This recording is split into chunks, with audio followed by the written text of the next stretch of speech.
अस्सलामुअलैकुम। आज का हमारा टॉपिक है कि हम एक अच्छे डिसीजन मेकर्स क्यों नहीं हैं, स्पेशली जो लोग डेवलपिंग कंट्रीज से हैं, जैसे पाकिस्तान हो गया, इंडिया हो गया, या और जितनी भी डेवलपिंग कंट्रीज हैं, ठीक है, जो पॉवर्टी के साइकिल से बाहर निकलने की कोशिश कर रहे हैं, वो अच्छे डिसीजन मेकर्स क्यों नहीं हैं। और हम क्या ऐसा कर सकते हैं कि जो हमारे बच्चे हैं, जो अभी जनरेशन है, वो अच्छे डिसीजन मेकर्स बन सकें और वो दुनिया की top level decision making positions पे बैठ सकें।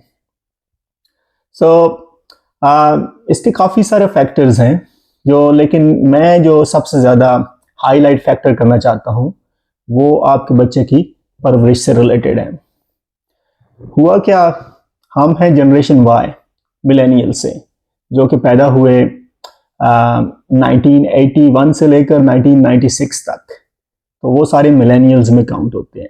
उसके बाद जो 1997 से लेकर 2012 तक पैदा हुए हैं वो आगे हैं जनरेशन जी, जेन जी जिसे कहते हैं। वो बहुत मशहूर पॉपुलर हुई जेन जी जब ये नेपाल का इंसिडेंट हुआ, जब ये बांग्लादेश का हुआ, रेवोल्यूशन टाइप हुआ जो भी। और फिर जो 2012 से लेके अभी तक जनरेशन गई है वो जनरेशन अल्फा थी, और अभी जनरेशन बीटा पैदा होना स्टार्ट हुई है। सो अगर आपके बच्चे अभी छोटे हैं तो उनको अच्छा डिसीजन मेकर कैसा बनाया जाए, और हमारे में ये डिसीजन मेकिंग क्यों नहीं है इतनी अच्छी। तो इसका जो सबसे बड़ा फैक्टर है मेरे ख्याल में वो कम्युनिकेशन गैप है। और दूसरा ये भी है कि ईगो, हमारे एंसेस्टर्स की ईगो, हमारे बड़ों की ईगो। हमारी सोसाइटी में होता क्या है, होता यह है कि बच्चा बड़ा हो रहा है और बच्चा जैसे 14-15 साल का हो गया है, फिर 18 साल का हो गया, 20 साल का हो गया, स्टिल उसे इमेच्योर समझा जाता है। उसकी घर में बात की कोई वेटेज ही नहीं होती, कोई वैल्यू ही नहीं होती। अगर वो कोई इनपुट देना चाहे तो सारे कहते हैं कि इससे इनपुट लेके क्या करना, ये वाला क्या करेगा, तो वो उसको डिस्करेज करता है। ठीक है, वो सेल्फ डाउट में उसको कन्वर्ट करता है, ठीक है, उसकी इस डिस्करेजनेस को। और जब वो सेल्फ डाउट बढ़ता है तो डेफिनेटली वो प्रैक्टिकल लाइफ में भी डिसीजन मेकिंग नहीं कर सकता। हमारे पेरेंट्स ने हमें तो कभी डिसीजन करने ही नहीं दिया। You can say 25-26 years of as तक तो कोई अथॉरिटी नहीं थी, कोई पावर ही नहीं थी। या जब तक आप इंडिपेंडेंट नहीं हो जाते उस वक्त तक, जब तक आप पैसा कमाना नहीं शुरू हो जाते उस वक्त तक आपकी कोई वैल्यू ही नहीं है। तो वो उन्होंने समझा ही नहीं कि इसकी फैसला साजी की जो काबिलियत है उसको हमने ग्रूम करना है। एक तो घर में ये माहौल मिलता है हमारे बच्चे को, और दूसरा जो हमारे बच्चे को माहौल मिलता है स्कूल में। हमारे पाकिस्तान के स्कूलों में कम्युनिकेशन गैप इतना ज़्यादा है, सिर्फ स्कूलों में नहीं, इवन कि यूनिवर्सिटीज़ में भी। मैंने वहाँ की यूनिवर्सिटी से भी पढ़ा है। हम तो टीचर से ऐसे खड़े होके स्पेशल कभी रास्ते मिल जाए तो कोई ऐसे ओपनली बात भी नहीं कर सकते थे। बहुत ही कोई ज़रूरत की बात, अगर हम कोई थोड़ी सी इधर उधर की बात करते हैं तो टीचर का एटीट्यूड नज़र आना शुरू हो जाता था कि ये पता नहीं क्यों मेरे साथ फ्री होने की कोशिश कर रहा है। हो सकता है इसे असेसमेंट्स में अच्छे नंबर चाहिए, हो सकता है इसे एग्जाम्स में अच्छे नंबर चाहिए, या पता नहीं क्या वजह है। तो जब तक आप टीचर के साथ आपको कम्युनिकेशन गैप रहेगा स्कूल में, एक तो वो आप पे प्रेशर पड़ेगा, वो आपको डिस्करेज करता रहेगा कि तुम किसी काबिल नहीं हो। हालांकि आप डेवलप कंट्रीज में देखें तो जो लोग होते हैं अपने ग्रेजुएशन के फाइनल प्रोजेक्ट में बड़ी बड़ी कंपनियां खड़े हो जाती हैं, अपने पाँव पे खड़े हो जाती है, इतनी बड़ी बड़ी वो कंपनियां लॉन्च कर देते हैं। वाई? क्योंकि मैंने अब ऑस्ट्रेलिया से भी मल्टीपल डिग्रीज और सर्टिफिकेट्स किए हैं। यहाँ पे अगर आप देखें तो टीचर और स्टूडेंट में कम्युनिकेशन गैप ही नहीं है।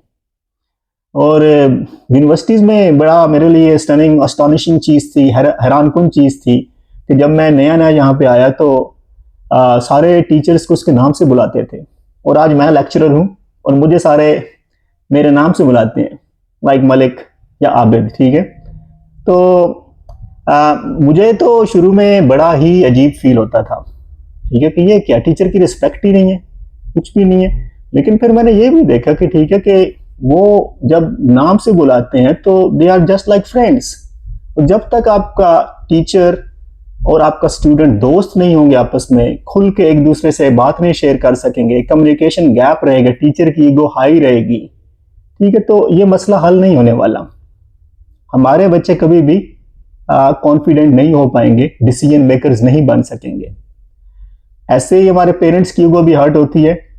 अगर कोई जो जवान बच्चा है वो कोई अच्छा फैसला करने की कोशिश करे, ठीक है, तो उसकी सुनी नहीं जाती। डजंट मैटर कि अच्छा फैसला हो या नहीं हो, उसकी इसलिए भी नहीं सुनी जाएगी कि ये तो इमैच्योर है, और ये क्यों, हमारे तो सदियों का एक्सपीरियंस है, ठीक है, और ये कैसे अच्छा फैसला कर सकेगा हमारे एक्सपीरियंस को ठेस पहुंचा के। सो पॉइंट सिर्फ छोटा सा है कि कोलैबोरेटिव एनवायरनमेंट ही नहीं दिया जाता वहां पे बच्चे को। एक कम्युनिकेशन गैप्स इतने हैं कि कोलैबोरेशन का सवाल ही पैदा नहीं होता, ठीक है। एक घर से इतना ज्यादा कम्युनिकेशन गैप और ईगो, एक यूनिवर्सिटी स्कूल से इतना बड़ा कम्युनिकेशन गैप और ईगो।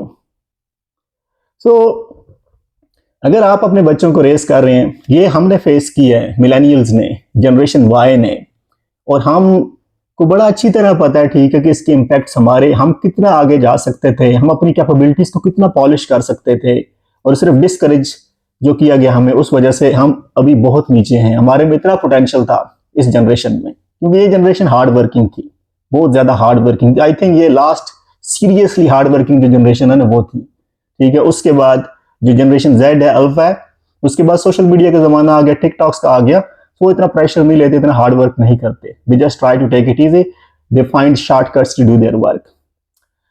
सो और मैं यहाँ पे आया एक दफा, मैं शॉपिंग सेंटर में जब मैं नया नया आया तो काफी इंप्रेसिव मेरे लिए बात थी। मैं नया नया आया तो मैं शॉपिंग सेंटर में गया, तो उधर एक गौरी थी, उसके साथ छोटा सा बच्चा था, यू कैन से 5-1 साल का बच्चा था।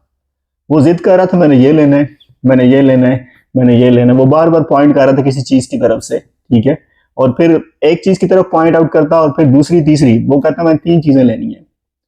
अब हमारे जैसा कोई होता ना, ठीक है, हमारे लाडले बच्चे हैं, हम उसे दे देते, लेकिन कभी भी बच्चे के साथ, कभी भी उसके साथ डील करें तो कोशिश करें कि उसको कोई उसमें से सीखने को मिले।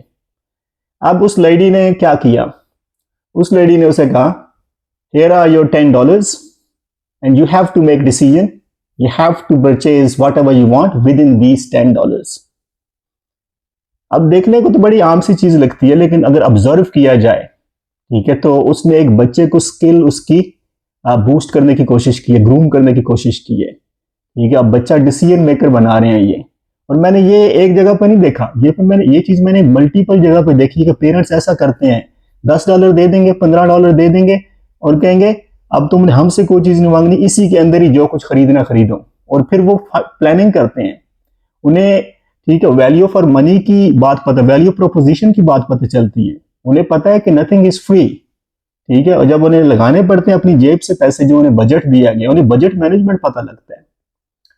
सो अपने बच्चों को हमेशा लेसन दें, लाडले ना बनाएं, लाडले बनाएंगे तो जैसे हम थर्ड वर्ल्ड कंट्रीज हैं या डेवलपिंग कंट्रीज हैं, तो हम डेवलपिंग ही रह जाएंगे, ठीक है। तो चलो सेकंड वर्ल्ड में काउंट कर लो, ठीक है, developing, under develop, third world countries होती हैं स्टिल, ठीक है। जो डेवलपिंग कंट्रीज में भी हमारा ये हाल है कि हम अच्छे डिसीजन मेकर नहीं है।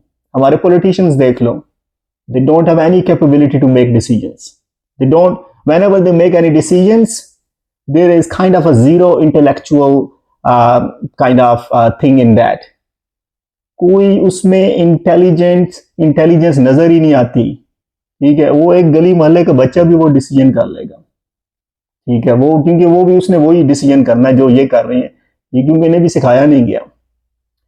सो वीडियो बहुत लंबी हो गई है, लेकिन इंटरेस्टिंग टॉपिक था, दैट्स वाई मैंने कहा मैं थोड़ा सा ना क्लैरिफाई कर दूं। सो कोशिश करें कि अपने बच्चों को अच्छा डिसीजन मेकर बनाएं। अगर आप पाकिस्तान में रह रहे हैं तो आपको स्कूल से भी कम्युनिकेशन गैप खत्म करना है। आप डेवलप कंट्री में रह रहे हैं तो उसकी फिक्र ना करें, ज़्यादा डेवलप कंट्रीज में ये नहीं है, प्रेशर नहीं है या कम्युनिकेशन गैप नहीं है। और आपने अपनी ईगो को भी थोड़ा ठंडा रखना है और बच्चे को डिसीजन करने देना है। अगर डिसीजन बहुत बड़ा है तो एटलीस्ट बच्चे को एनकरेज करें कि इनपुट दे, तुम्हारा क्या ख्याल है इस पे। इंशाल्लाह मिलते हैं अगली वीडियो के साथ। अगर ये वीडियो आपको पसंद आई है तो प्लीज़ इसे शेयर करें, इस पर कमेंट करें और इसे लाइक कीजिएगा। Thank you so much. Allah हाफिज़।